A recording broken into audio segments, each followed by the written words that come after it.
All right, so for this piece, I have two whales that are drawn on this paper, and I want to show you how to use wet on wet in a specific portion of a piece rather than covering the entire thing with water. So this technique, by painting water around the whales and then dropping the color into the water, is a way to preserve the inside of these figures. And then when it's dry, I can do whatever I want inside, and I'll have the whites and I'll have a pure base to work on again. Now, you can also use masking fluid to do this. And masking fluid is something you can buy at an art supply store, and what you would do is you paint it on top of these figures that you want to leave white. Let that dry, paint over the entire thing, and this masking fluid will resist the watercolor. When everything is dry, then you just peel off the masking fluid. It's kind of like rubber cement, if you remember that from your childhood. I think it's like banned now, but it's kind of rubbery texture. You just pull it off carefully. Now, I very rarely use masking fluid, and that's just a personal preference. I don't like the way that it leaves edges, so I very rarely use it, but sometimes you need it for like tiny detail areas. Anyway, I encourage you to try it because you need to find out as an artist if masking fluid is something that works really well for you. It's just like anything else, it's another tool to try. So let's get started. Because I have some smaller areas that I want to be more precise with, I am not going to start with my largest brush. All right, so I'm starting with clean water, and I'm just going to carefully paint around the figures.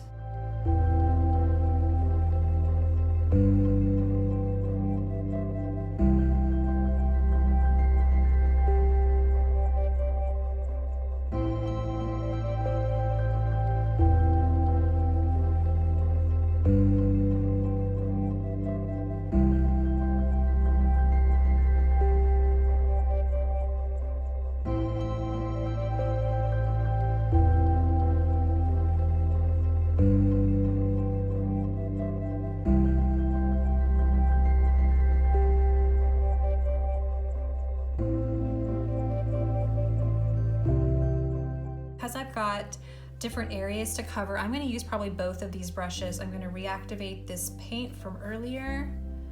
I'm going to add a little bit more to it.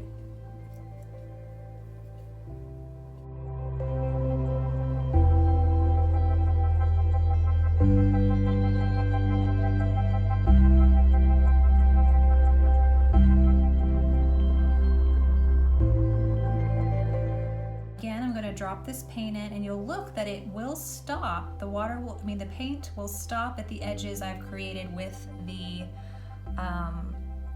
water prep that I did, which is wonderful. This is what we want.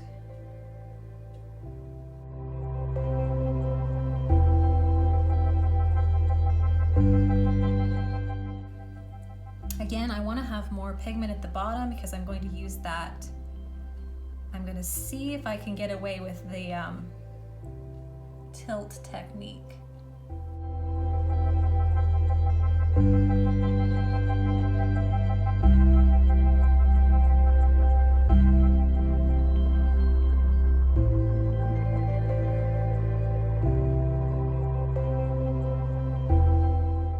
All right, everybody hold your breath. Let's see how this goes. Oops, see, this wants to drip. I'm gonna just discourage that a little bit. Discourage. All right. Ooh, look at this nice little sunburst that's happening here in the edges. Again, we're getting this really cool effect here. I'm kind of digging it.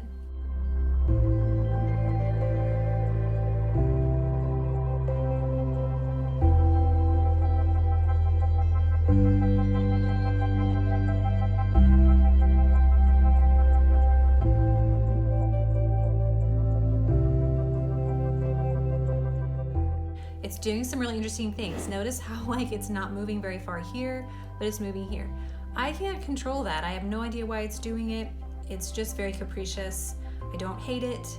I'm just gonna pretend like I meant to do that. Okay, I think I'm gonna stop and let it dry like this.